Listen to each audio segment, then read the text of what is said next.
Welcome, traveler, to old worlds for sleep, where the sea never truly sleeps, and neither do the stories it keeps. Tonight, we drift back to the Golden Age of Piracy, to a time when courage and cruelty shared the same deck, when a black flag could mean either freedom or death. You'll sail within Bonny and Mary Reed, two women who defied the empires of men, who fought beside outlaws, loved without apology, and carved their own legend into the bones of the Caribbean. Through storms, betrayal, and the final hangman's noose, their story asks a question that still haunts the waves. What does it truly mean to be free? So close your eyes. Let the sound of the sea pull you under. This is Old Worlds for Sleep, where history breathes, and legends whisper you to rest. The sea smells of rust and rain. You stand at the edge of the dock in Port Royal, the war drums finally silent. For 12 years, Britain and Spain clawed at each other across the oceans. Now, with the Treaty of Utrecht signed, the cannons sleep, and thousands of sailors like you are suddenly useless. Your pay ends with the ink on that treaty. The Navy sheds men like snakes shed skin.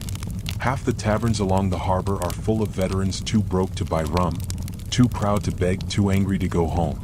You still carry the habits of war, checking wind direction, counting exits, watching for authority. Old instincts don't fade, they wait. A new sound fills the silence, the whisper of opportunity. Men speak of ships gone rogue, captains who fly no flag, crews who answer to no crown. Have you ever fought for something that forgot your name the moment peace came? The question drifts through the tavern air like pipe smoke. You don't know who said it first. Maybe it was you. Across the room, a grizzled man with a scarred cheek, Benjamin Hornigold, lays silver coins on the table and calls for volunteers. Not soldiers, not sailors, free men. He says there's a place in the Bahamas, a ruined harbor called Nassau, where no governor reigns, no taxman counts. A republic of outlaws. You've heard rumors before, but his voice carries conviction, like he's already seen it built in his mind. Outside, thunder rolls. The rain smells of salt. You remember what command felt like. The deck pitching under your boots, the thrill when a broadside lands true. All that fire, wasted now on ferrying merchants' cargo or guarding governors' wives. Freedom sounds dangerous, but so does boredom. If the world no longer needs you, do you obey it anyway? What would you trade for a life without masters? A candle guttering in the wind mirrors your indecision.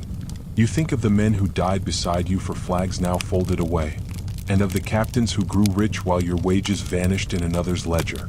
Hornigold watches you.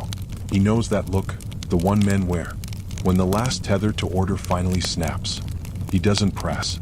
He just nods once, as if he already knows your answer. That night, sleep will not come.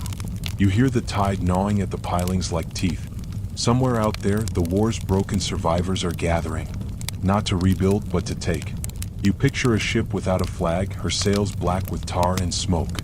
A place where a man's worth is measured not by birth or title, but by how steady his hand holds the gun. Could chaos be more honest than order?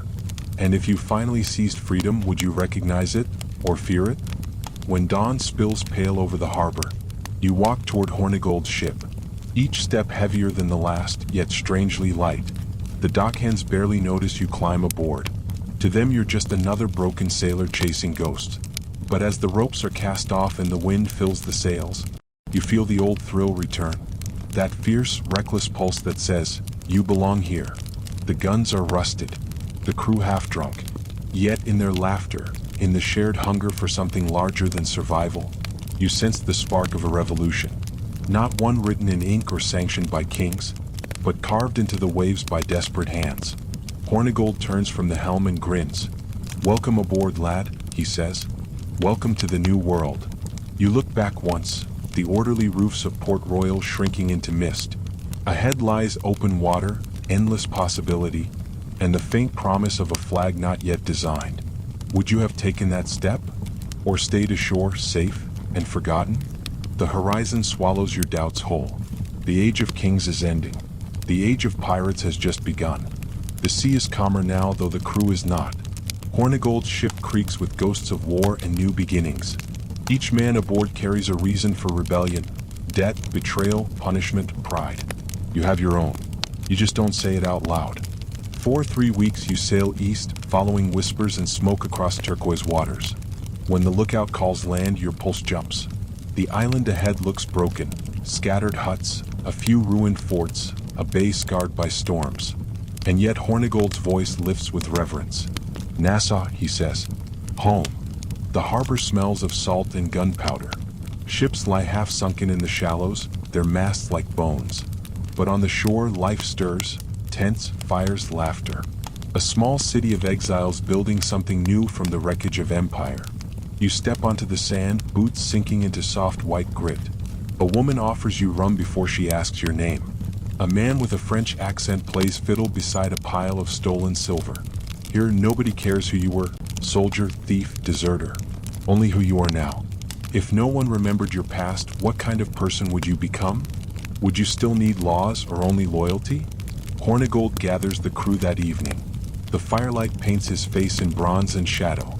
Gentleman of fortune. He calls you not pirates, not criminals, free agents. Men tired of kings who hoard the world's gold. You listen as he outlines a dream. A harbor where every flag may anchor. Where captains are chosen by vote.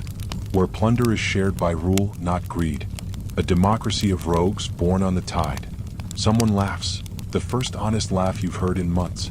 Another man shouts, "Then let's have our first vote." And just like that they do.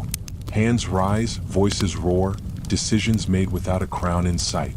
It's messy, chaotic, and somehow beautiful. The rum burns your throat, but the feeling it leaves is cleaner than pride. For the first time since the war ended, you belong to something. Not a kingdom, a brotherhood. Could men truly govern themselves without falling into madness? Or does freedom demand a little madness to begin with?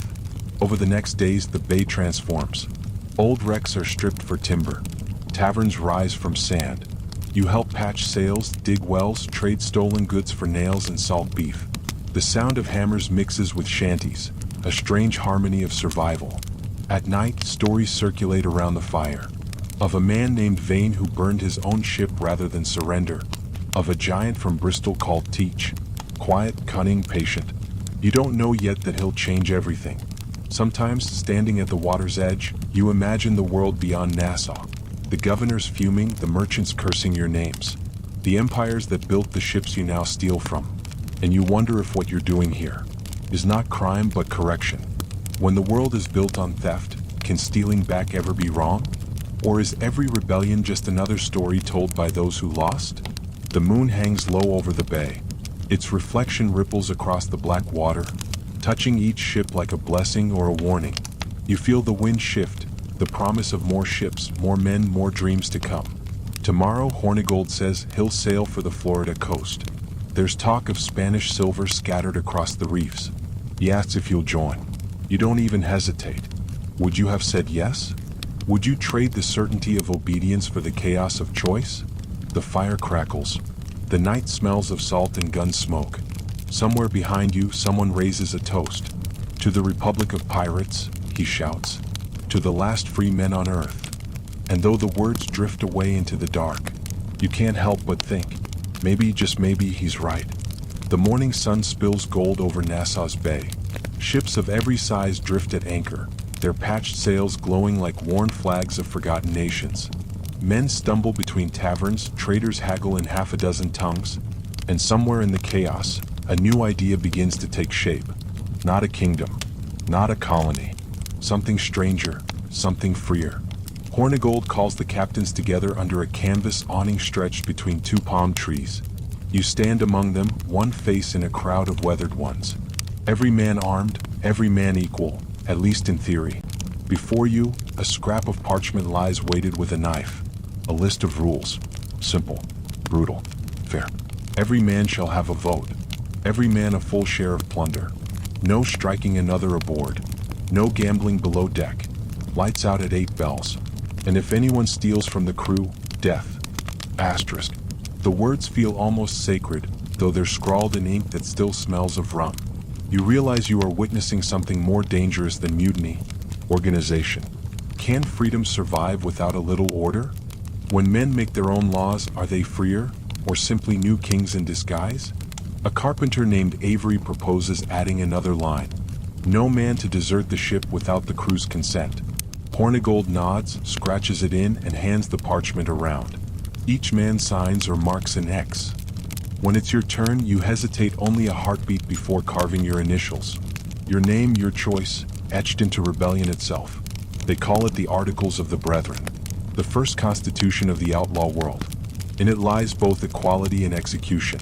That night, the parchment is nailed to the mainmast of Hornigold's ship. Rum flows, songs rise. You sing too, though your throat burns with more than drink. Something is changing. These aren't just thieves anymore.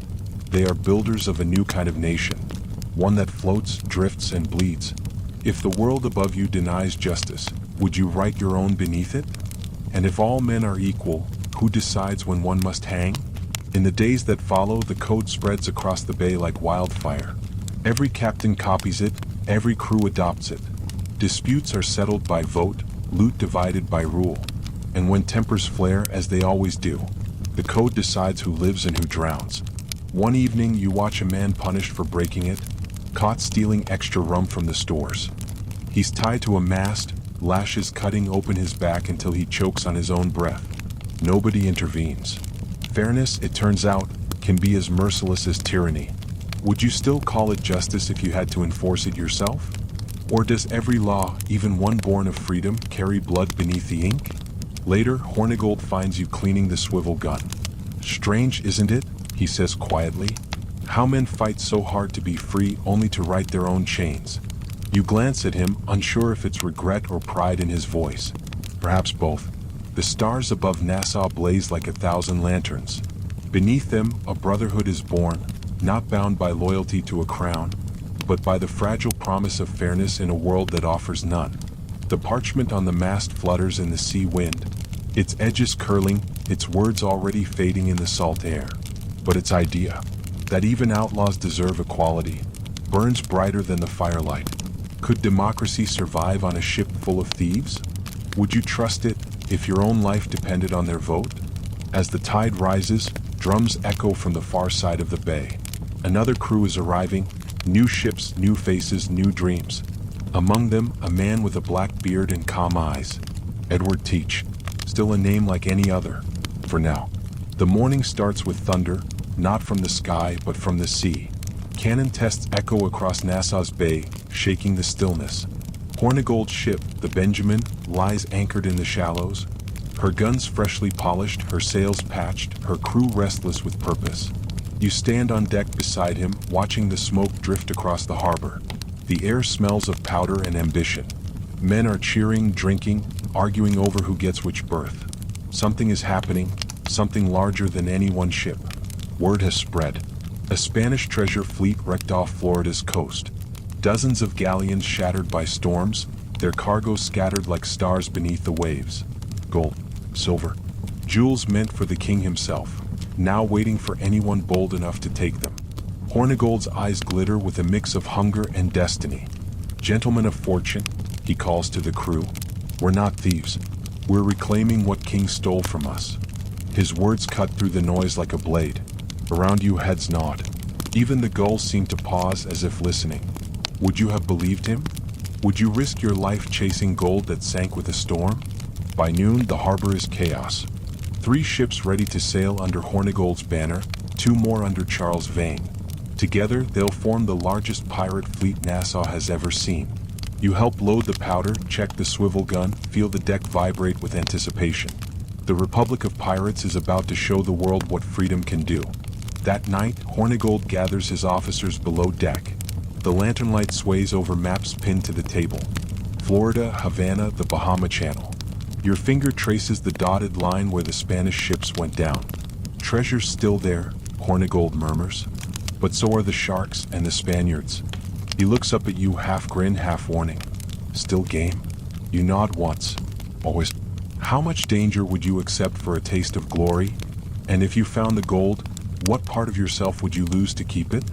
At dawn, the fleet slips out of Nassau Bay. 5 ships under black and red flags, sails glowing pale in the first light. Drums pound. The men cheer. You feel it in your bones, the pull of something unstoppable. By the 3rd day, you're close to Florida's reefs. The sea changes color, deep sapphire to bright turquoise. You can see the coral teeth below and maybe, just maybe, a flash of silver in the depths. The wrecks are real. Hundreds of crates, barrels, and chests lie scattered across the sea floor. But the Spanish aren't gone. Their salvage camps line the beaches, soldiers guarding the gold that used to belong to kings.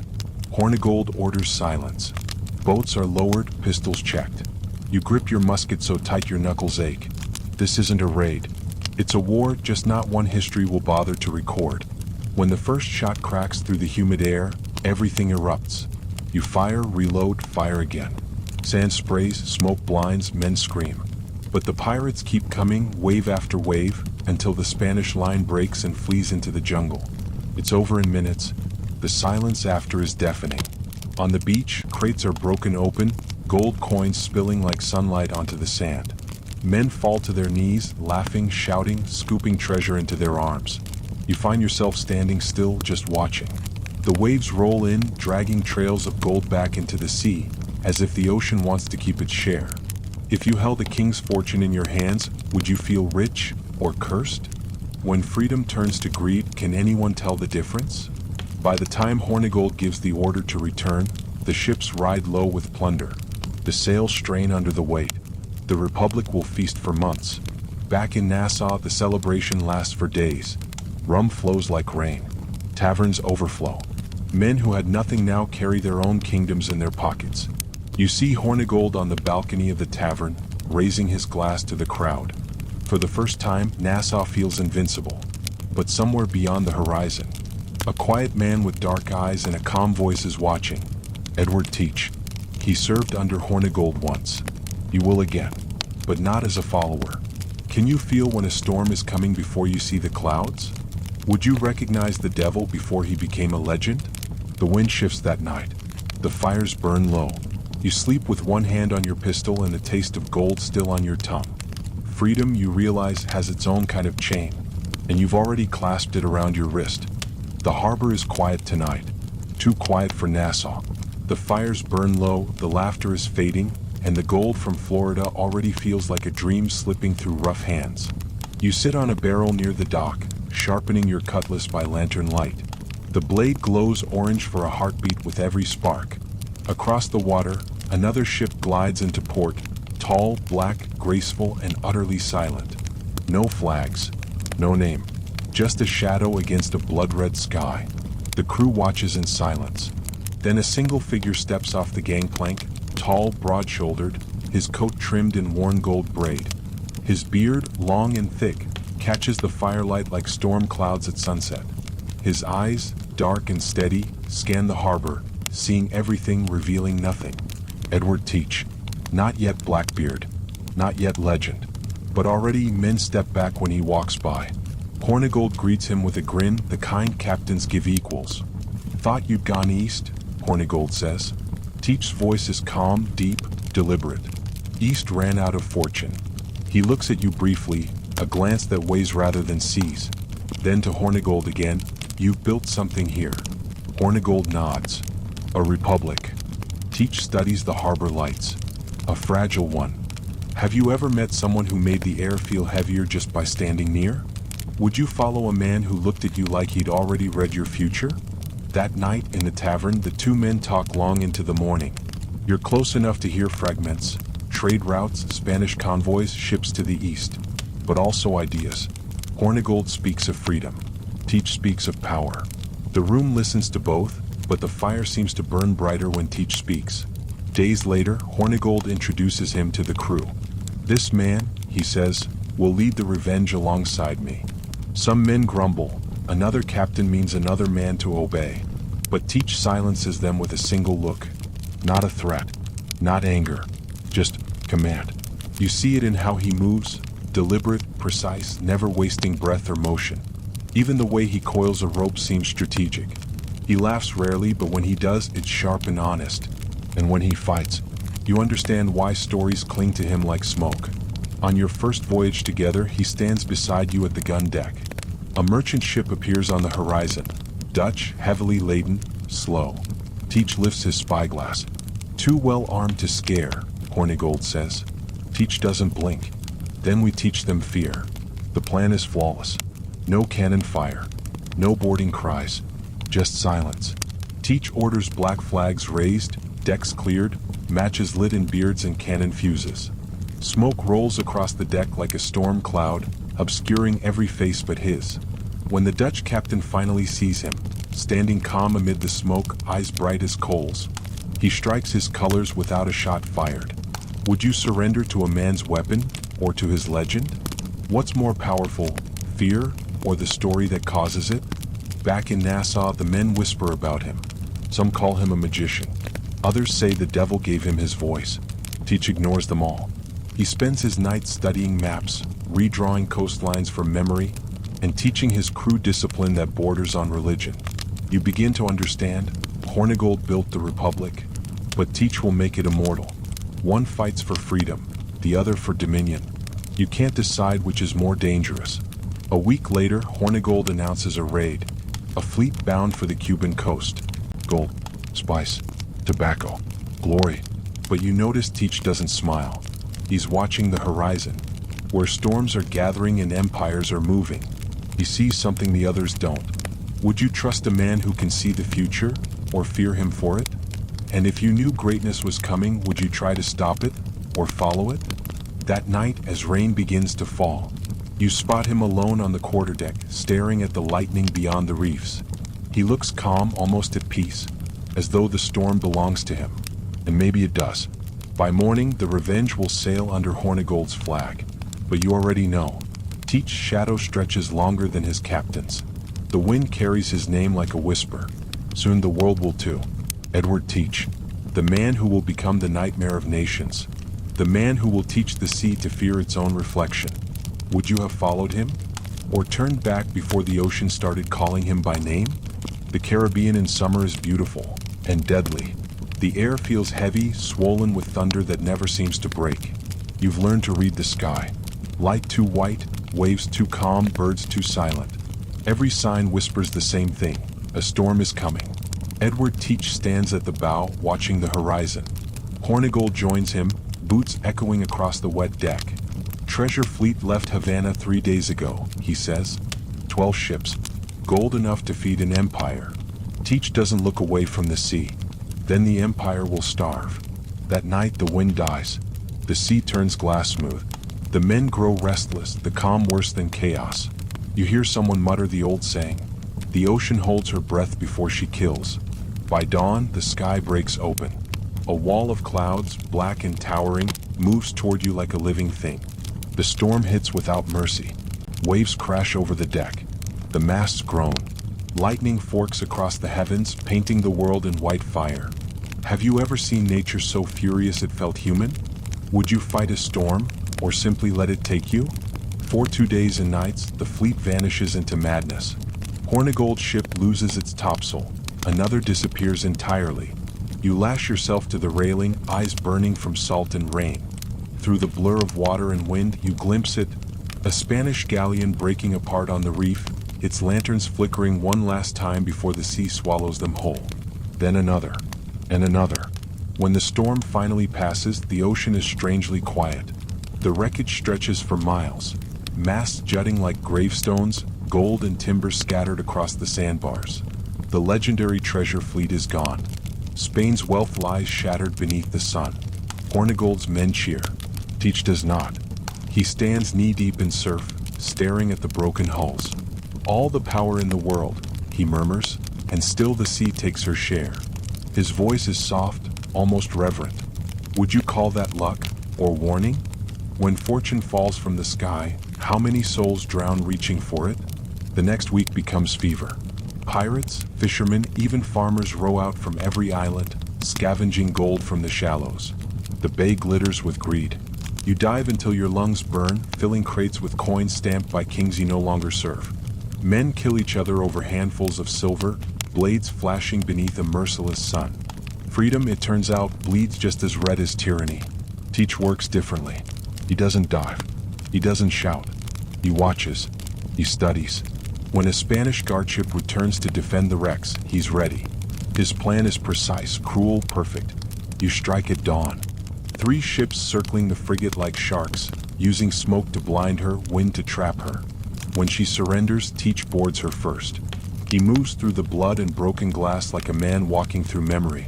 By nightfall, the beach burns with victory fires. The pirates sing, drunk on rum and gold. Teach sits apart, silent, staring at the flames. The light paints his face in copper and shadow, and for the first time, you think you see something behind those dark eyes. Not joy, not greed. Purpose. Would you trust a man who takes no pleasure in winning?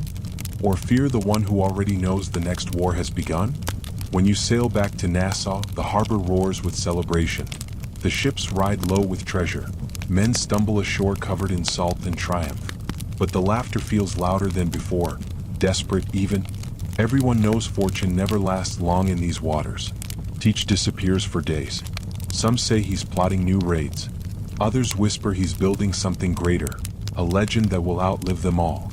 Hornigold shrugs off the rumors, content with gold and drink. But you've seen the way Teach looks at the horizon, like he's already left Nassau behind. When a man stops chasing money and starts chasing meaning, what comes next? And if that meaning requires blood, whose will it be? The tide turns red with sunset. The world feels different now. You can almost sense the shift. From pirates to prophets, from greed to destiny. The Golden Age has truly begun. And somewhere deep beneath the waves, Spain's lost treasure gleams like a curse waiting to be found again. The air is thick with heat and gunpowder.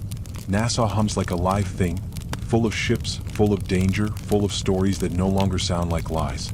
Every tavern, every dockside whisper carries the same name now. Edward Teach. He doesn't drink like the others. He doesn't shout or gamble. He just listens, always listening. You begin to realize that the quiet ones make the loudest legends. One night, he calls a meeting aboard Hornigold's ship.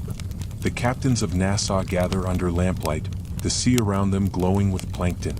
Like fire trapped beneath the waves, Teach unrolls a map.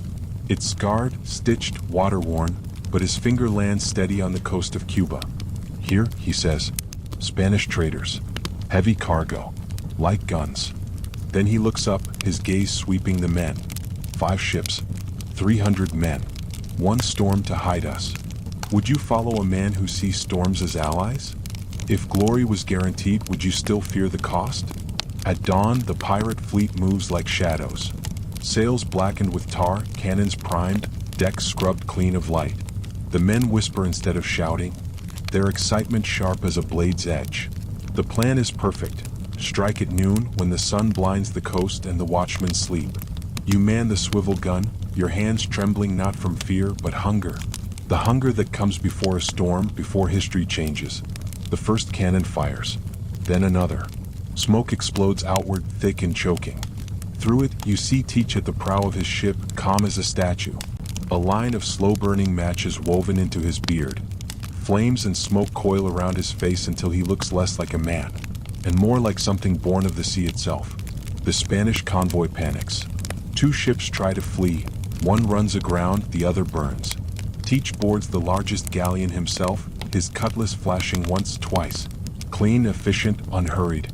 By the time you climb over the rail behind him, the deck is already his. Can terror be an art form?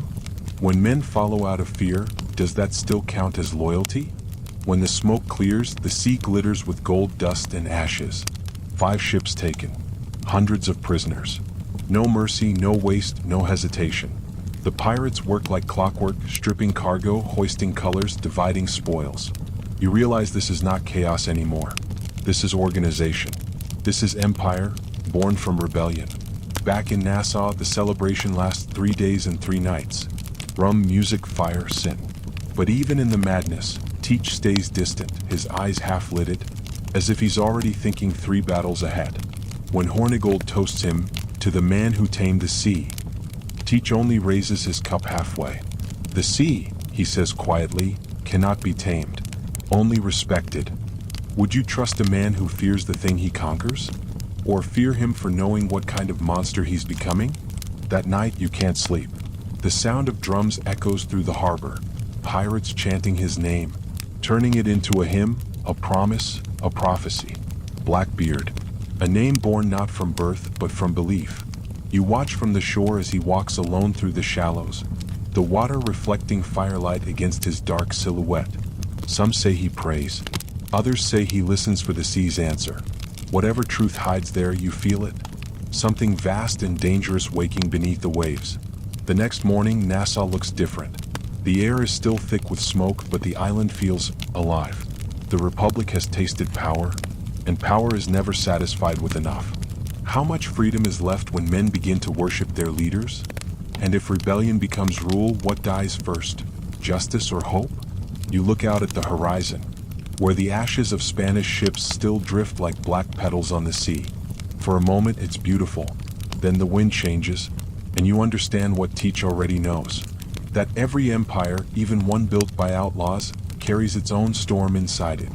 The Golden Age of Piracy has begun, but the gold never stays long in anyone's hands. The sea is calm again. Ships drift lazily in the turquoise shallows, their black flags folded like sleeping wings. Nassau glitters in the morning light, a city reborn from wreckage, a sanctuary for those the world had cast aside. You stand at the docks watching it all unfold. Men laughing, women armed, children running barefoot through sand scattered with gold coins instead of shells. Freedom, raw and imperfect, breathes through every crooked street. The taverns overflow with music and rumor.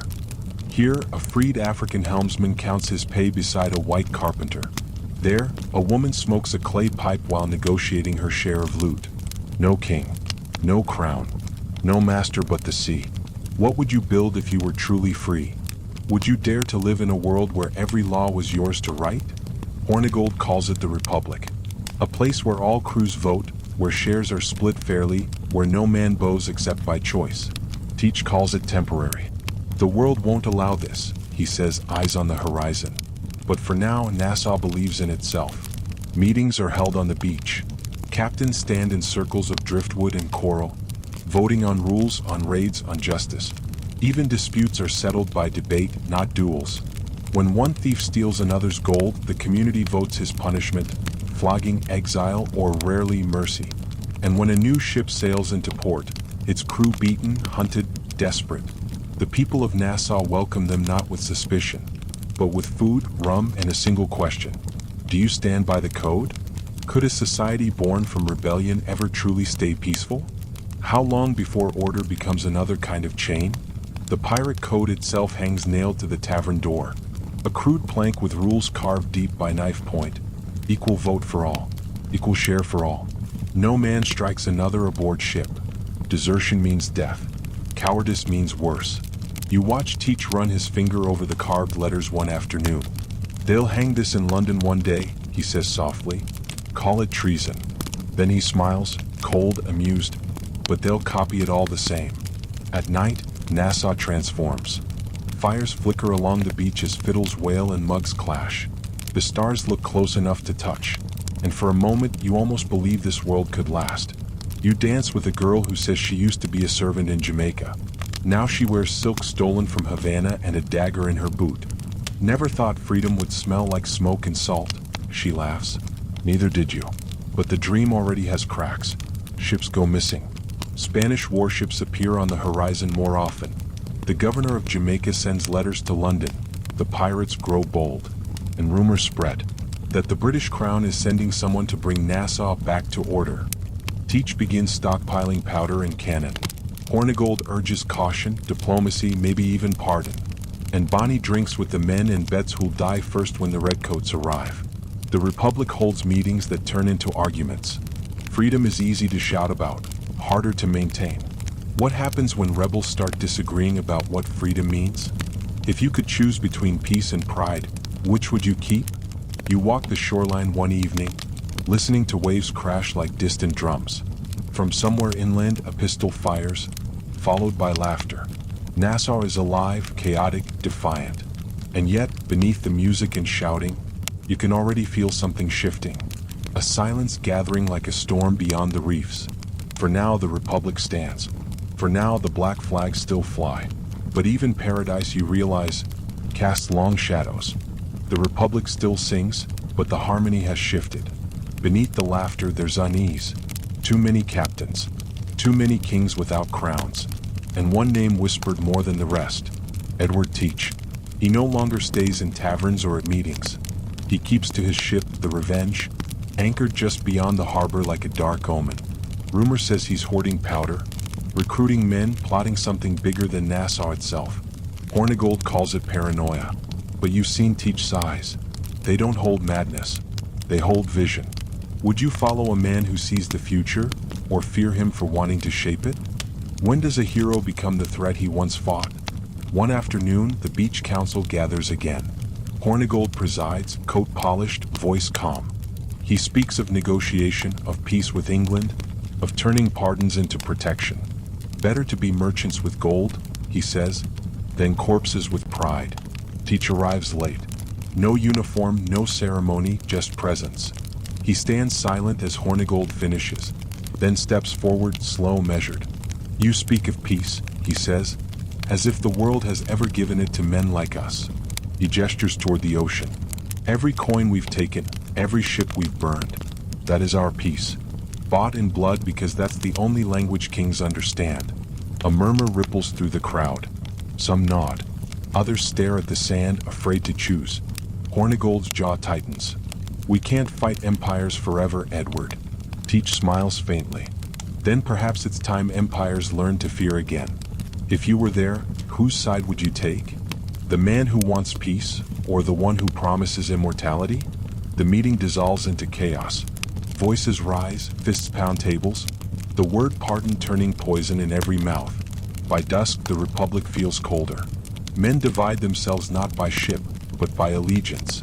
Some to Hornigold's diplomacy, most to Teach's defiance. That night you visit the docks. The Revenge looms above the waves like a sleeping beast. Teach stands at the rail, staring toward the horizon where thunder flickers faintly. You think I'm wrong, he says, not turning. I think you're chasing ghosts, you reply. He laughs softly. I'm chasing freedom. Same as you. The only difference is I plan to keep it. He turns finally, eyes reflecting lantern light like glass. When kings come to take Nassau, he says, they'll find more than pirates waiting. They'll find men who remembered they were born free. What if freedom itself demands blood? Would you still call it freedom? And when victory looks like ruin, would you know the difference? The next morning, Hornigold's ship is gone. Sailed at dawn without farewell. Some say he's gone to negotiate with the English.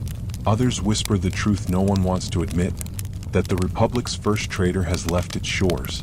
Teach watches his friend's sails vanish into the mist. For a moment, something human flickers in his expression.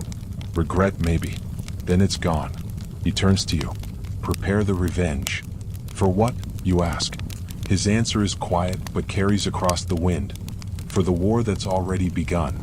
As the men ready the guns and splice the lines, Nassau seems to hold its breath. The tide rolls in, slow, deliberate, heavy. And with it comes the first scent of empire returning. Could any dream survive its own success? Or was Nassau always doomed to drown beneath the tide that lifted it? By nightfall, the horizon burns faintly red. Not from sunset, but from ships on fire far away. The age of freedom has met its first reckoning. The morning breaks red. Not sunrise, fire. Smoke curls above the horizon like a warning written in the sky. Through your spyglass you see them. Ships in formation, white sails lined like teeth. The king's colors snapping in the wind. The empire has returned. And this time it is not sending letters. It is sending judgment. If you saw power returning over the horizon, would you run, or stand and burn? How long can one island defy the world?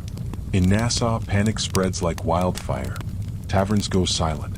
Captains argue in the streets. Some rush to hide their gold, others their faces. Hornigold's betrayal is no longer rumor, it's confirmation. He sails with them now, his ship at the front, guiding the English guns to your harbor. Teach watches from the fort hill, the wind tugging at his coat. His jaw is tight, his voice low. So he brings the king's mercy. He spits into the dirt. Then the king can choke on it. You can feel it, something shifting in the air. This isn't the scrappy chaos of old raids. This is organized death. 100 cannon, hundreds of redcoats, and in Nassau, barely 100 pirates willing to fight. Teach calls them together on the beach. Sunlight gleams on pistols, on sweat, on fear. He speaks quietly, but every man hears him. They think we're devils. They think we can't stand before their laws. He looks around the circle. Men who were once slaves, deserters, orphans, beggars, now pirates, free men. They're wrong. The law made us what we are. Now it can bury us or fear us one last time. Would you fight for a dream you knew was dying? If defeat was certain, would you still pull the trigger? They cheer, not for victory but for defiance, for the right to die as themselves. You help load the swivel guns on the Revenge. The harbor smells of salt and powder. The women and children have already fled inland. Those who remain stand ready on the sand, barefoot, armed, unbroken. The first cannonball strikes at noon. It smashes through the old fort, sending stone and dust into the air. The echo rolls across the bay like thunder. Then another, and another. The Revenge fires back, her black flag snapping in the wind. The sound is deafening, the air thick with smoke and screams. Teach moves among the guns like a phantom. Calm, deliberate, unstoppable. You fight until your arms shake, until your ears bleed, until the deck itself seems alive beneath you. But there are too many. Too many ships, too many guns, too much empire. By dusk, Nassau is burning. The taverns, the houses, the dream. Flames paint the water orange and red. Bodies drift in the shallows. The black flags are torn, hanging limp in the smoke. Have you ever watched a dream die? Does it scream or does it go quiet? Teach orders the retreat. Not surrender, never that, but survival. Scatter to the reefs, he commands. We'll rebuild somewhere the crown can't reach. You flee into the night. Your ship slipping through channels only pirates know. Past reefs glowing faintly beneath the moon. Behind you, Nassau collapses. A golden republic swallowed by its own legend. In the darkness, Teach stands at the helm. His beard still smokes from battle. His eyes burn brighter than the fires fading behind you. We built a kingdom out of sand, he murmurs.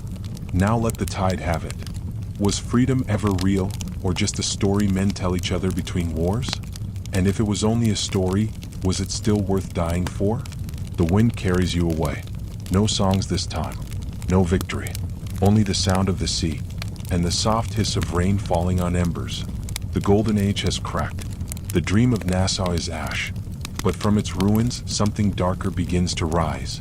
Not rebellion, revenge. The sea is dark and calm. Too calm. You can still see Nassau's smoke on the horizon, twisting upward like a funeral prayer. Every man aboard is silent. No rum, no songs, no laughter. Just the creak of ropes and the whisper of ghosts. Edward Teach stands at the bow, staring at the waves as though waiting for them to answer him. The wind catches his hair, and for the first time you notice how much older he looks. Not in years, but in weight. Like the ocean itself has settled behind his eyes. When everything you fought for is gone, what's left to live for? Do you rebuild, or become something the world can't destroy? Days pass. You drift through hidden channels, repair what you can, bury those you can't.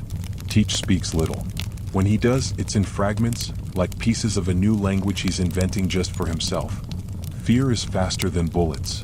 Legends don't die at the gallows. Kings can't hang what they can't understand. Then, one night under a blood-colored moon, he calls the crew to the deck. His voice is calm, but there's a current beneath it, cold, unstoppable. Men, he says, they call us pirates, thieves, devils. He pauses. They're right, but the sea is ours now. We'll give them devils to fear. He lights a fuse. For a heartbeat, the deck flares with sparks. The smoke rises around him, slow twisting alive. And when the light fades, his face glows from within that haze. He has woven smoldering matches into his beard, each ember a small burning star. His eyes reflect the flames. The men stare, not at a man but a vision. The kind of vision sailors carry into nightmares and stories. What if you could wear your legend like armor? Would you rather be loved or feared? From that night forward, Edward Teach ceases to exist. The name whispered in the dark now carries something heavier. Blackbeard. He paints his flag himself, a skeleton raising a glass with one hand and stabbing a bleeding heart with the other. The message is clear. No mercy. No peace. You raid again, but it's different now. Before, piracy was survival. Now it's performance. Each attack is theater. Blackbeard sails with music and fire. He sets slow-burning fuses in his hair. Fires blank shots just to fill the air with smoke. He boards ships laughing through the haze. And men surrender before he even raises his sword. You realize what he's done. He's turned fear into a weapon sharper than any cutlass. He doesn't need to kill to win. He just needs to appear. Would you follow someone who could make enemies surrender without a fight? Or would you start to wonder if he'd become the monster they all feared? But behind the spectacle, something quieter grows. He still keeps the old code, equal shares, votes, fairness. But now the loyalty isn't to the code, it's to him. His legend has replaced the Republic. He drinks alone more often, stares at the horizon longer. Sometimes you catch him muttering under his breath. Not prayers, not curses, but names. Ornegold, Nassau, freedom. You try to speak to him once late at night. He doesn't look up. The Republic was too small, he says. Freedom needs fear to survive. Then he smiles, and it's not the smile of a man anymore. It's something colder, something eternal. When a symbol outgrows its soul, what happens to the man inside it? If you wore a mask long enough, would you still remember your face? The next morning you sail under full black canvas. Ships scatter at the sight of you. Ports pay before you even drop anchor. The sea itself seems to bow.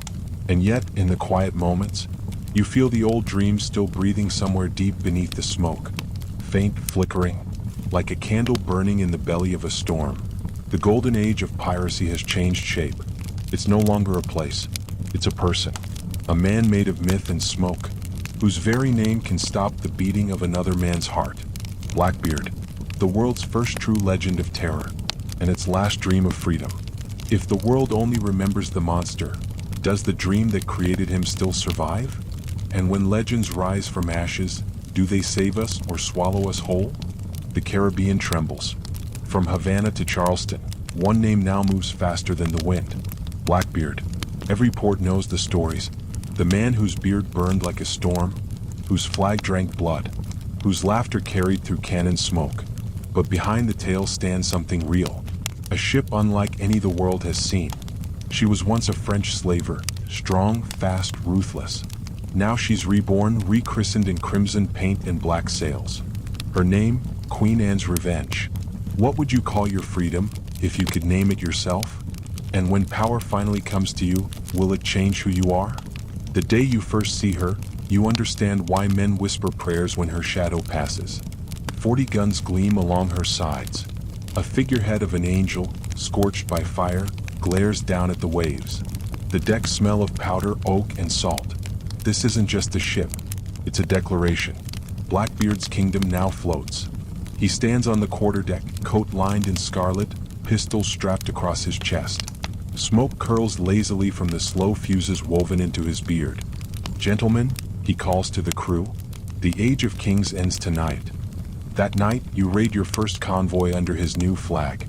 3 merchant ships bound from Havana to London, their holds fat with sugar, gold, and rumors. You attack at dusk. The sky is bruised purple, the sea mirror black. When Queen Anne's Revenge fires, it feels like thunder breaking open the world. The battle is over in minutes. The survivors kneel. No speeches, no cruelty, just surrender. Even the Spanish captain, trembling, looks at Blackbeard as if seeing death made flesh. Could fear be mercy, if it spares blood? Or does sparing men make you even more terrifying? You realize what makes him unstoppable. He doesn't kill unless he must. He doesn't chase glory, he lets it chase him. Every ship spared becomes a voice spreading his legend farther. Every survivor becomes his herald. Soon, harbors fall silent when his sails appear. Governors pay tribute to keep their ports safe. Merchant captains throw cargo overboard at the mere sight of smoke. Blackbeard barely needs to fight at all. And yet, the more his name grows, the quieter he becomes. In Nassau, freedom was noisy, laughter, rum, songs. Here, aboard Queen Anne's Revenge, freedom feels colder. You still live by the pirate code. But now, you live under a single man's shadow. Can freedom survive once it needs a king to protect it? Or are men always doomed to trade one master for another? One evening, you find him alone at the prow. The sea bleeding gold under sunset. He holds a map, not of land, but of routes, tides, places no empire has charted. He speaks without looking at you. England ruled the land with crowns, he says. We'll rule the sea with fear. You think of Nassau, of the laughter that once filled the harbor. And for a moment, you wonder whether fear and freedom can ever share the same ship. But then, in the moonlight, Queen Anne's revenge cuts through the dark like a blade. Her black sails ripple, and you can almost believe this empire of ghosts will last forever. If you could carve your name into history, would you care what it cost? And when the world finally whispers your story, will it tell the truth or the legend? The sea swallows your doubts, the wind fills the sails, and somewhere between glory and ruin, Blackbeard's empire begins its reign. Months pass. The sea grows quiet, not with peace but with submission. Every captain from Barbados to Tortuga whispers the same words. Blackbeard rules the waves, but power calls to power. Others rise to join him and to challenge him. The first is Calico Jack Rackham, a gambler in silk, charming and reckless. The second, fiercer still, and Bonny, flame-haired and fearless, who fights like she was born with a blade in her hand. And with her, always in shadow, Mary Read, sharp-eyed, quiet, her movements clean as clockwork. Together, they bring their ships to anchor beside Queen Anne's Revenge. 3 black flags snapping in the wind. 3 captains who have nothing left to lose. What happens when legends meet? Can equals ever share a crown? They gather in the great cabin. Rum, smoke, and candlelight reflecting off gold and pistols. Rackham grins. We could rule the Caribbean together, he says. No more hiding. No more kings. And leans back, boots on the table. Rule it, she laughs. Darling, we already do. Teach watches them both, saying nothing. When he finally speaks, his words settle like stone. Rule nothing. We're not kings, we're reminders. Every ship we take tells the world the crown's power ends here. There is silence. Then Mary nods once. Then we'll make sure they never forget it. And so the alliance is born. A brotherhood, a sisterhood, a fleet without borders. They call it the Devil's Republic. A name half joke, half curse, spoken by sailors who cross themselves when they whisper it. If you could live without masters, would you risk becoming one? And if the world calls your freedom a sin, does that make it less holy? The Devil's Republic grows fast. Ports that once flew British or Spanish flags now raise black ones instead. Towns trade openly with pirates.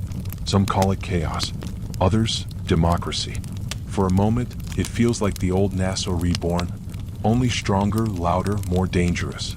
But beneath the celebration, cracks appear. Rackham wants fortune. Teach seeks legacy. And in Mary, equality, respect, survival. Their goals align only when pointed at the same enemy. And soon that enemy finds them. From Jamaica comes a new decree. Governor Woodes Rogers, the same man who crushed Nassau, the same hand that hanged Hornigold's allies. He promises gold for every pirate's head, and vengeance for every merchant burned. Would you face a man who already destroyed your first home? How many times can a dream be rebuilt before it loses its soul? The Alliance holds one last great council at sea. Dozens of ships, their lanterns blazing across the black water like stars. Teach stands on the deck of the Revenge, his voice rising over the waves. We'll not hide again, he declares. Let Rogers come. Let his empire drown in the fear it taught us. The pirates roar in answer, a sound that shakes the sky. For one night, it feels as if the ocean itself belongs to them again. 1,000 men, outlaws, freed slaves, deserters, wanderers, bound not by nation but by defiance. Can you hear them? The sea answering their cry, freedom or death. But the stars above flicker red, and even the waves seem uneasy, because everyone on those decks knows the truth, even if no one dares to speak it aloud. Empires never forget, and the Devil's Republic, for all its fire, cannot burn forever. The Devil's Republic has never been richer. The holds overflow with gold and rum, the beaches glitter with spoils. But wealth brings whispers, and whispers bring rot. Rackham drinks more. His laughter comes louder, his bets wilder, and watches him with equal parts affection and irritation. Mary grows quiet, studying everyone like a chessboard she no longer trusts. And Teach grows distant. He spends nights staring at maps, murmuring to himself about legacy, about immortality. The sea between your ships feels colder now, the silence heavier. How much freedom can survive when gold starts to glitter? If everyone is equal, who decides what's right? One night, a storm rolls over the fleet, not thunder but betrayal. A Spanish treasure ship sails into view, a floating fortress ripe for the taking. Rackham argues for attack. Teach says no, it's bait. Too easy, he warns. Rogers wants us all in one place. The captains vote. The decision splits straight down the middle. Freedom, it seems, has no room for compromise. At dawn, Rackham breaks formation. He sails for the Spanish ship alone, his flag high and his pride higher. And then Mary follow, unwilling to abandon him. Teach watches from a distance, a dark silhouette against the rising sun. Hours later, you hear the cannon fire, then screams. The treasure ship was a trap. Its holds packed not with gold, but with British Marines. By the time the smoke clears, Rackham's ship drifts crippled and silent. Teach orders the retreat, his jaw set. Too late to save them, he says, but his voice cracks on the last word. Would you risk everything for loyalty, or live with the guilt of survival? When freedom asks for blood, how much will you give before you're empty? You watch as Queen Anne's Revenge turns away, leaving behind a trail of wreckage and ghosts. And then Mary's fate is uncertain. Some say they were captured. Others swear they fought until the sea took them. That night, Blackbeard drinks for the first time in weeks. Not celebration, silence. He sits on deck, staring into his cup, while the crew whispers about curses, betrayals, and the end of the Republic. He finally speaks. We thought freedom was gold and guns, he says. It's not. It's time. And time's running out. Do you still believe in freedom if it leaves you alone? Or is belief itself the last kind of treasure left? The next morning, the fleet is smaller. Some ships flee north toward the Carolinas. Others vanish into the fog. Only Queen Anne's Revenge remains steady on the tide, wounded but unbroken.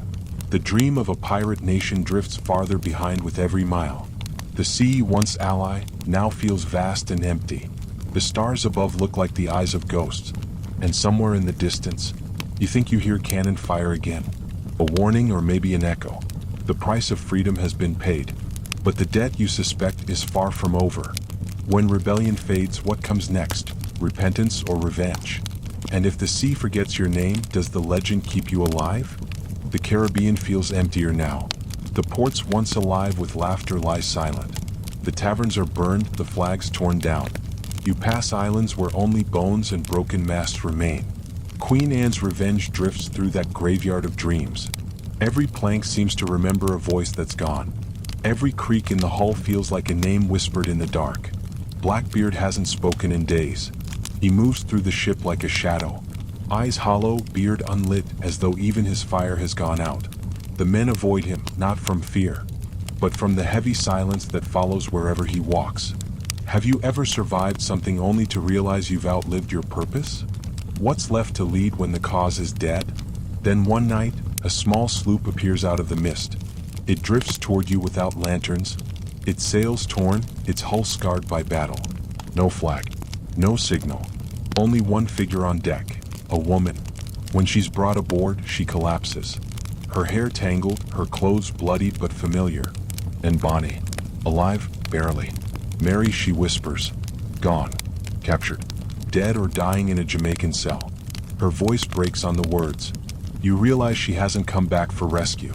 She's come back for revenge. Teach listens in silence. When she finishes, he kneels beside her, a gesture you've never seen from him before. They'll hang her, and says flatly. They'll hang us all. Teach nods once. Then we'll give them something worth hanging for. If justice won't come for you, would you become justice yourself? How many ghosts does it take before you stop being afraid of dying? The crew stirs at the plan, a raid on Port Royal itself. Suicide they call it. But Anne's fury burns like a beacon, and even Blackbeard's dead eyes begin to glow again. That night she sits beside you at the rail. The moon cuts silver across her face.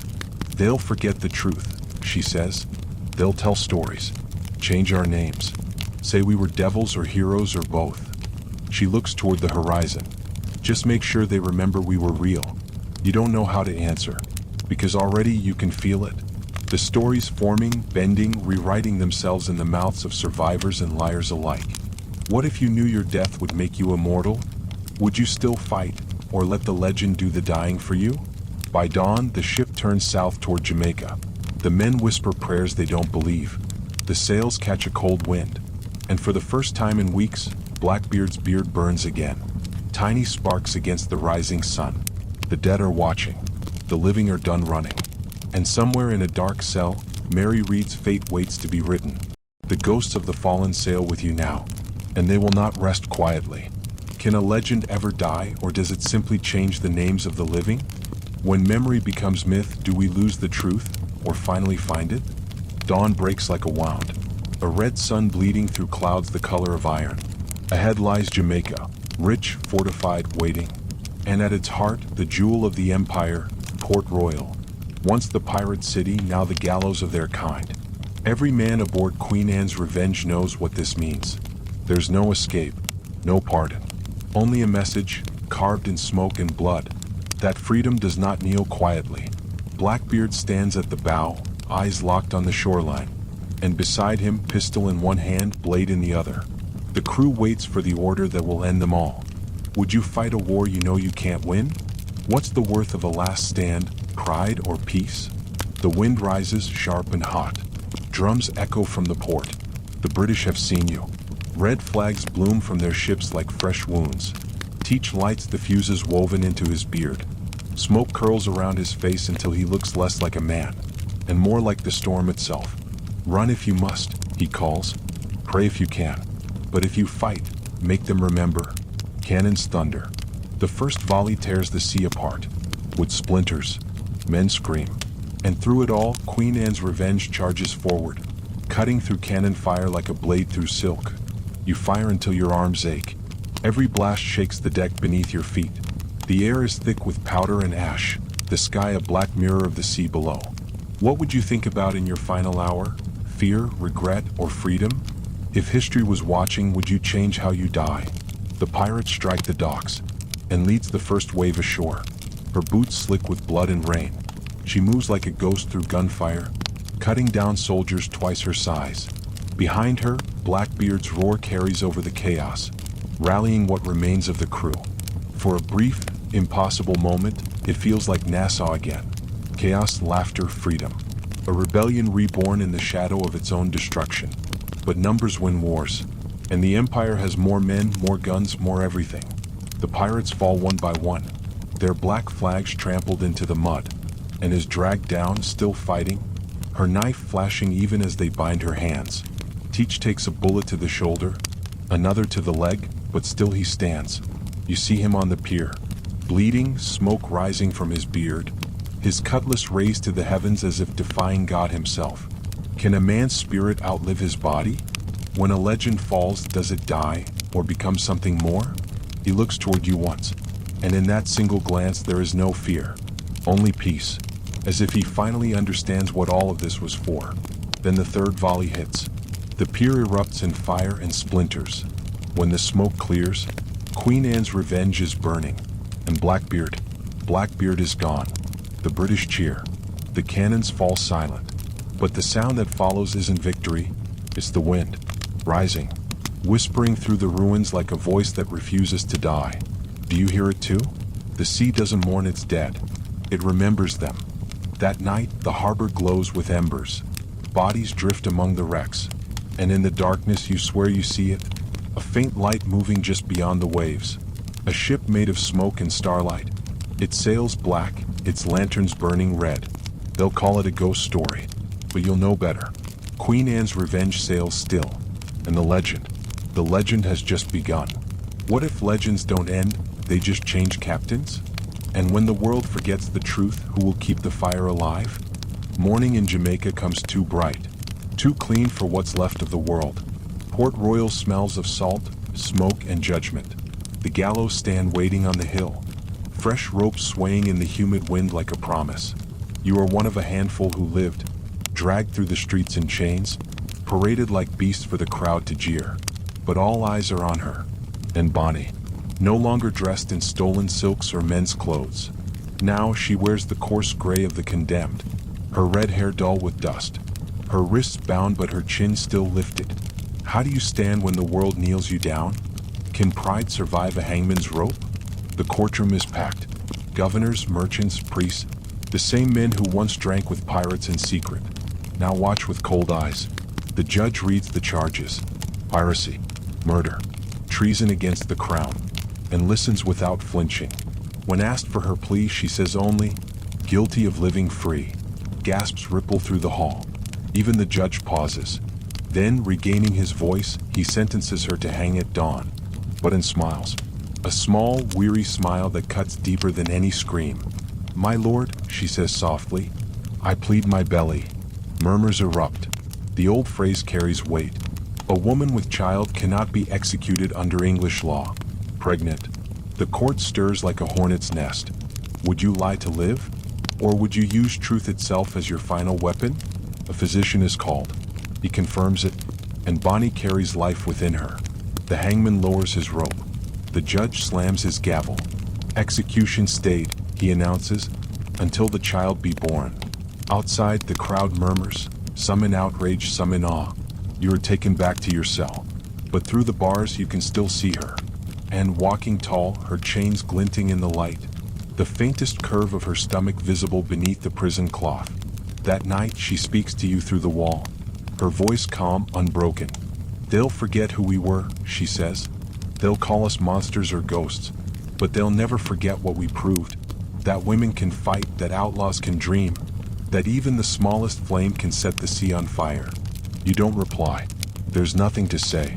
The silence between you feels holy. What would you say to the world if you knew it was your last night alive? Is legacy worth the loneliness that comes with it? Outside, a storm gathers, thunder rumbling like distant drums, and presses her hand against the cold stone wall. "Mary's waiting," she whispers. Then after a pause, "And Edward too." When morning comes, the guards arrive, but her cell is empty. No broken bars, no open doors, just chains lying neatly on the floor, and the faint smell of salt on the air. Some say her father bribed the jailer. Some say she escaped by ship that very night. Others whisper she died in childbirth and was buried in secret. But every sailor who's seen a red-haired ghost at sea knows better. Do you believe a legend ever really dies? Or do some souls simply trade the rope for the horizon? And when the sun rises over Port Royal, the gallows stand empty, their ropes swaying gently in the wind, as if even the noose itself refuses to hold her. History wrote her as a criminal, but the sea remembers her as something far greater. Weeks turn to months. You sail north through waters once ruled by black flags. Now they are empty. No songs, no laughter, no smoke on the horizon. Only wrecks half buried in coral, and gulls that circle like vultures over memory. The world has changed. Empires patrol every channel. The king's colors fly where skulls once grinned in defiance.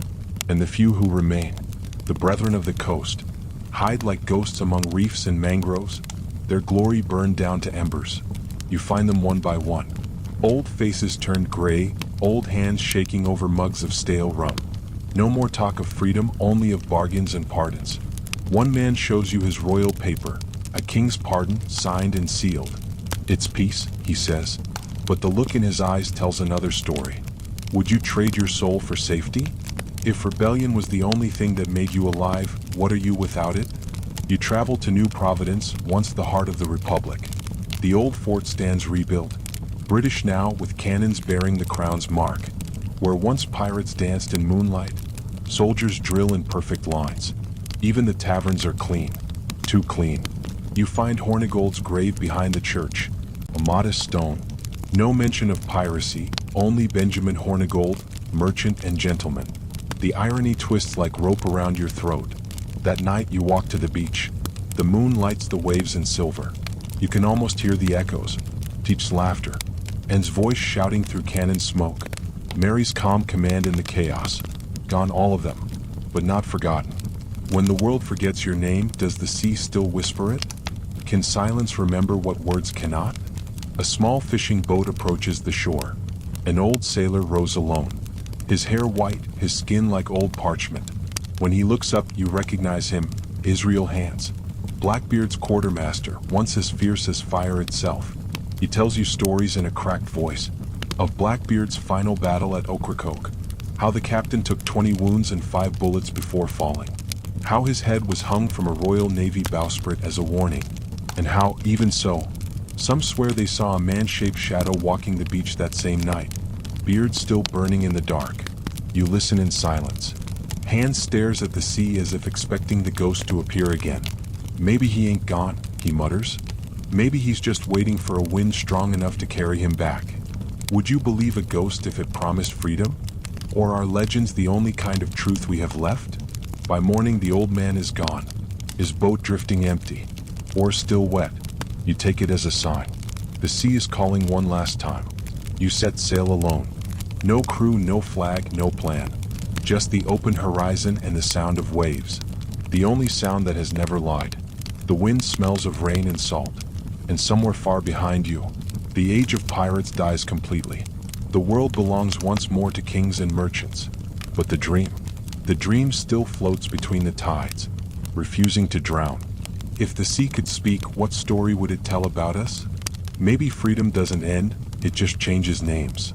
You steer toward the dawn, not to escape, not to conquer, but to remember, because someone must.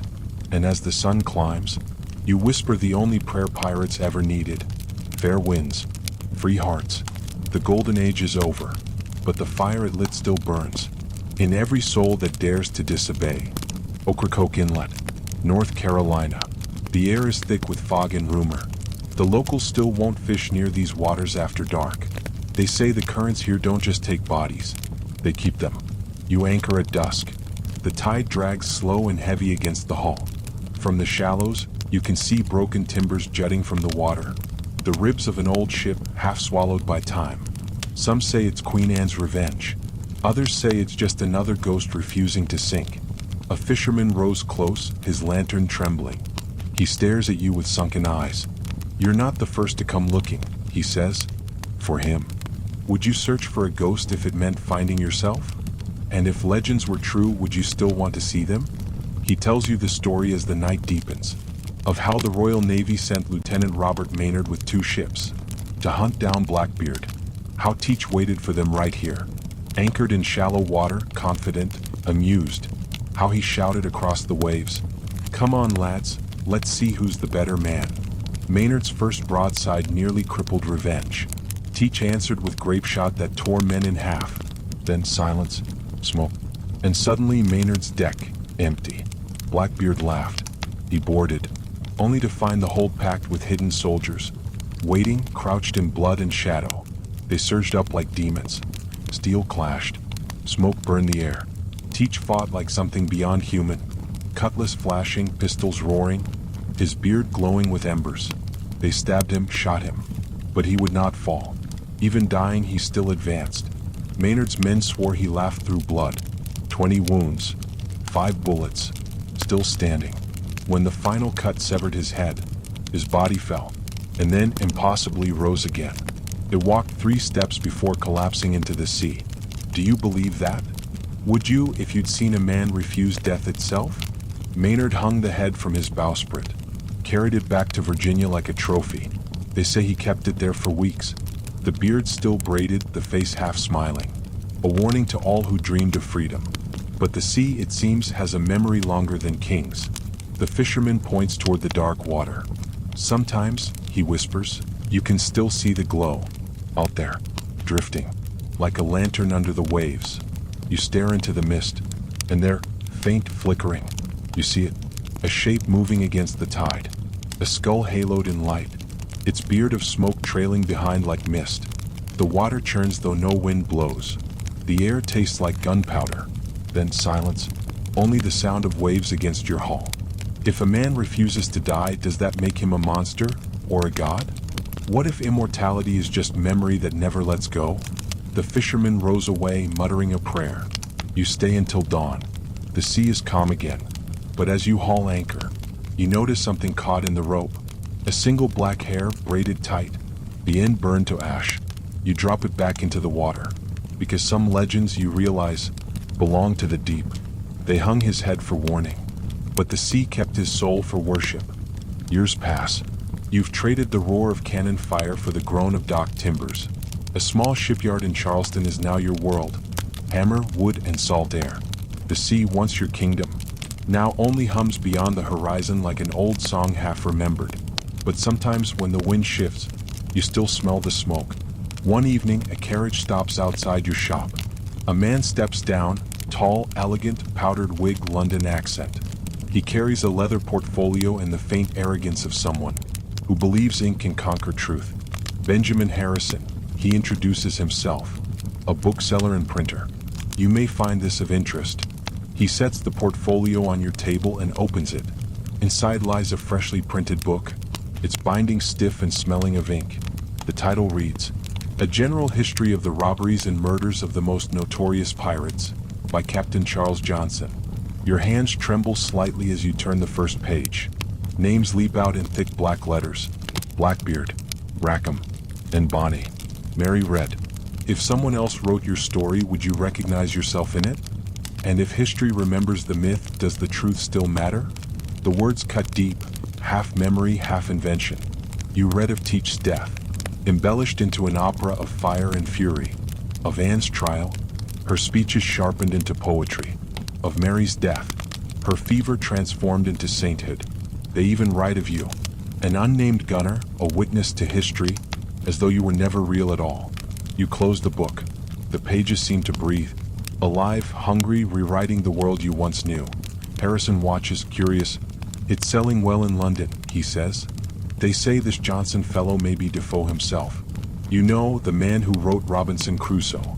He smiles as if that makes it better. Would you rather your truth be forgotten, or survive as a story told by strangers? That night you sit by the harbor, the book heavy in your lap. Children play nearby, shouting Blackbeard as they chase each other, their wooden swords clattering in the sand. They laugh at his legend, at the man who terrified empires, and you realize they aren't afraid, they're enchanted. Maybe that's the price of memory. The truth sinks, the story floats. You open the book again and trace your finger along the illustration. Blackbeard towering on his deck, eyes blazing, smoke curling from his beard. The artist has never seen him, but somehow, he captured the essence perfectly. What if legends are the truest part of us? Maybe the lie is what keeps the truth alive. You look out over the harbor. The sun melts into the horizon, turning the water gold. And for a moment, you almost see it, a shadow on the waves, a tall ship with black sails, a captain with smoke rising from his face. Then it's gone. You close the book gently. History will remember what it wants. But the sea remembers everything. They turned rebellion into bedtime stories. But every child who dreams of pirates keeps the fire burning. 10 years. That's how long it's been since you last heard cannon fire. Since the black flags fell. The world has moved on. But you haven't. You build ships for merchants now. Quiet, honest work. But every time you plane a plank or drive a nail, you feel the ghosts under your hands. The shape of Queen Anne's revenge. The laughter of Bonny echoing through the grain. Then one summer night, a visitor comes. He's older, limping, his eyes hidden beneath the brim of a hat. But the voice is familiar. Fletcher. Once a friend, later a betrayer. The man who sold Rackham's crew for a royal bounty. He looks thinner now. Haunted. He won't meet your eyes. I saw her, he says quietly. In Havana. You freeze. Who? He doesn't answer right away. Instead, he draws from his coat a small locket. Tarnished silver, cracked at the hinge. Inside, a lock of red hair. Would you believe the word of a traitor if it meant rewriting your past? Can ghosts grow old? She's alive, Fletcher insists. Older. Hair streaked with gray. Lives with a merchant, respectable house, quiet life. Pretends she's someone else. But it's her. You study his face for lies, but find only regret. Why tell me this? He looks away. Because I think she remembered you. The words hit harder than cannon fire. The next morning you're already packing. The ship to Havana sails at dawn. Fletcher watches from the pier. His voice faint over the wind. She has a daughter, he calls. About 10. Has Rackham's eyes. Would you chase a memory if it meant losing your peace? If the past reached for you, would you take its hand or let it drown? Havana glows gold and red in the evening light. The harbor smells of tobacco and sugar. You ask quietly, discreetly. A foreign widow near the market. A woman who keeps to herself. Who speaks little but listens much. Days pass before you see her. At first, you think your mind is playing tricks. A figure on a balcony, hair silvered but still streaked with fire. Then she turns, and time folds in half. And Bonny, alive. The years have softened her, but not broken her. She carries herself the same way she always did, as though the world itself still owes her respect. You don't approach, you just watch. A girl runs to her, laughing. Anne bends to scoop her up, kissing her hair, her child, her legacy. Would you disturb a ghost that finally found peace? If freedom means disappearing, is it worth more than fame? You leave the city at dusk. No words exchanged. No need. She has her second life. And you, your memory of the first. Back at the dock, a storm begins to roll in. The sea glows faintly under the lightning. And for a moment, you swear you hear laughter in the thunder, sharp, wild, unbroken. And Bonny lives. Not in chains, not in myth, but in the quiet miracle of surviving her own legend. Some legends die in fire. Others learn to live in silence.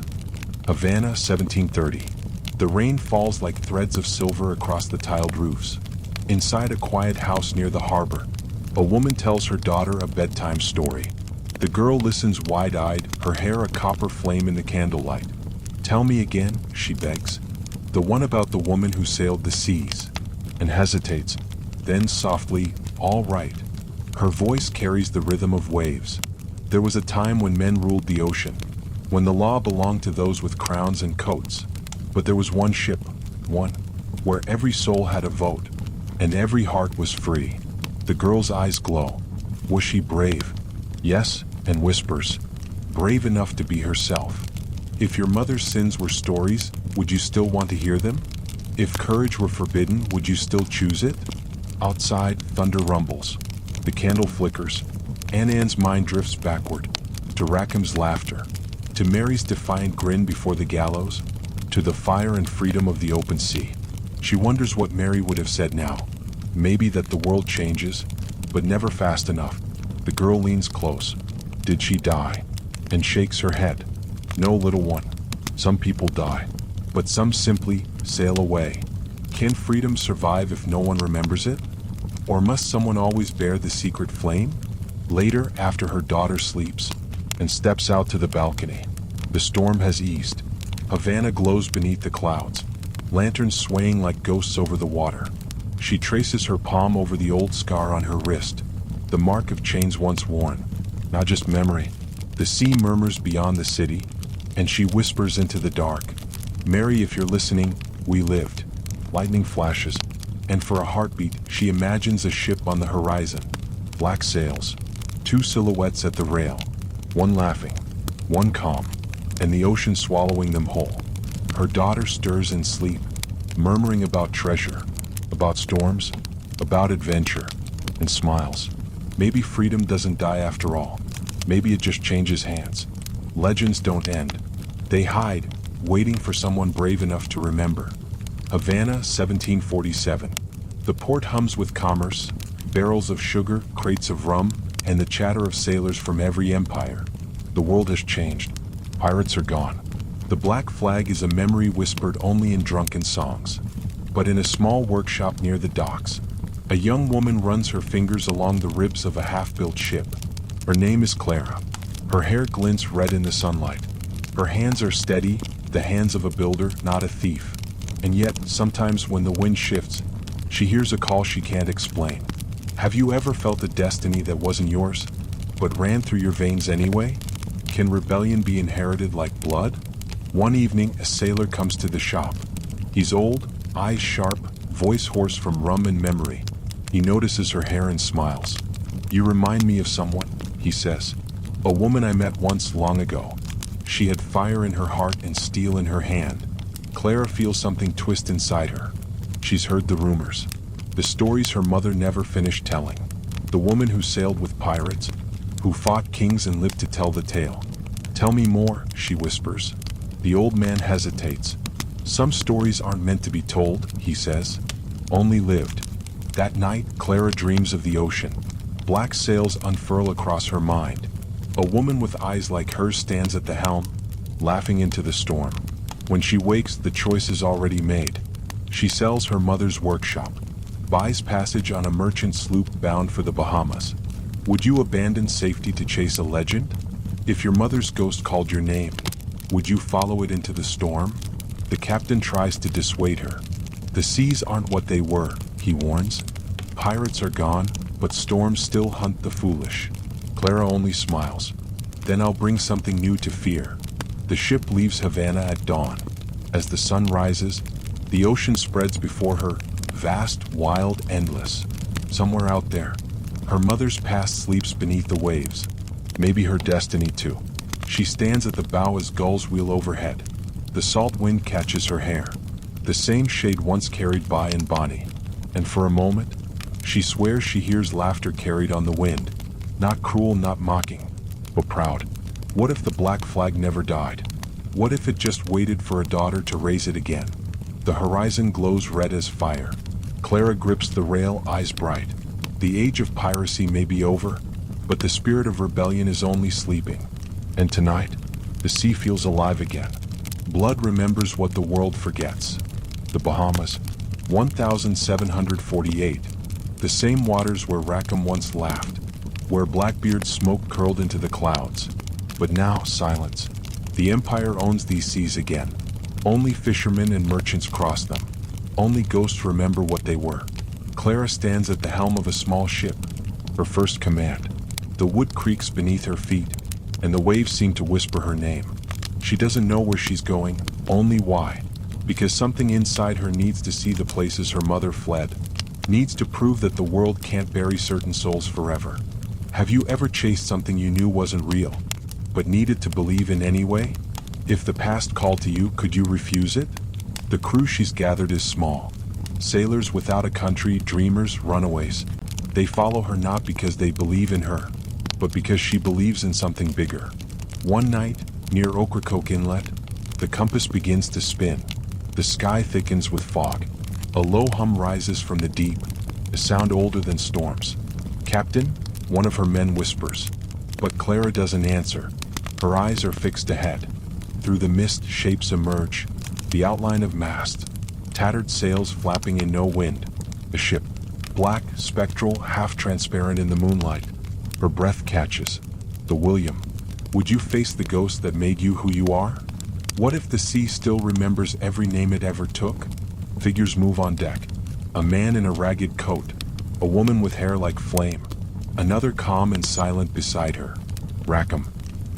Mary. Clara grips the rail, her heart a drumbeat.